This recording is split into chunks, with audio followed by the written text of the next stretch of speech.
Dane Coles enjoys hitout ahead of serious Bledisloe business looming in Sydney.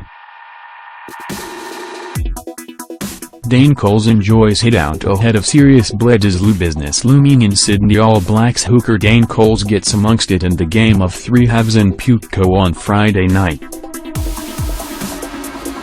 It may have been the calm before the looming Sydney storm, but comeback hooker Dane Coles says Friday night's hit and giggle in Pukekohe ticked all the right boxes for the All Blacks.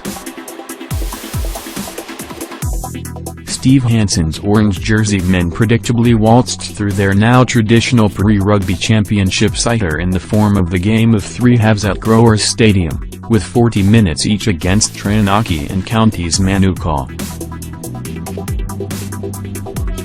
They ran in 9 tries to 1 in thumping Taranaki 57-7 and another 7 as they sashayed through the Steelers 49-0, but Coles felt the key objective had been achieved on a night when the rugby folk of South Auckland came out in their numbers to support a festive occasion.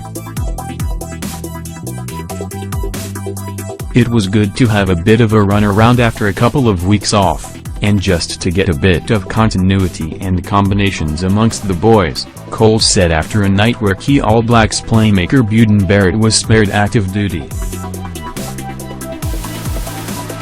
It was also good just to get the lungs going again, blow off the cobwebs and get back into a bit of rugby stuff after a break. We had bit of fun. It's not going to be like that next week, but it's always good to get the ball and have a bit of a go. All Blacks coach Steve Hansen just appreciated the chance to get his men, minus the champion Crusaders, back into rugby mode after arrival delays on Thursday had forced them to truncate preparations in Auckland. We had one 20-minute training run, so they were never going to be perfect tonight. But there was a lot of nice rugby in there, and some good skill execution which we've been working on, he said after the hitout. I wanted the guys to get a good run. Some of them haven't played for a while and it's always difficult getting back into international rugby without a game under your belt. Hansen got a sighter of Damian McKenzie running at no 10 against Counties, and also pushed a few players out of their comfort zones as he looked to spread the load, with TJ Perenara logging some time at fullback and Artie Savia out on the wing. Wing Rico Ian, with a try in each game, also looked good after an extended break, while young props Ofatu Ngafasi and Nepo Lalala got some valuable time under their belts playing alongside Coles up front. Nepo and Ofe haven't had too much rugby together, so it was good to scrum with them.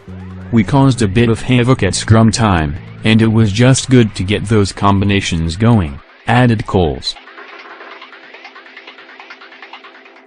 With Lalala a strong chance to slot straight in as backup tight head for the Bledisloe opener, with Charlie Faumuina now departed, Coles did not envisage any issues on that front.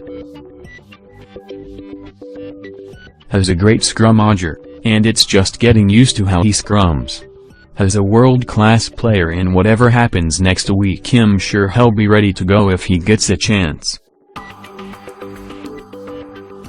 But Coles did indicate that the focus would need to quickly change from the laid-back atmosphere of a loosener against provincial opposition in the very early stages of their season to a highly motivated Wallabies side that has had an extended build-up for Bledisloe in Sydney next Saturday night.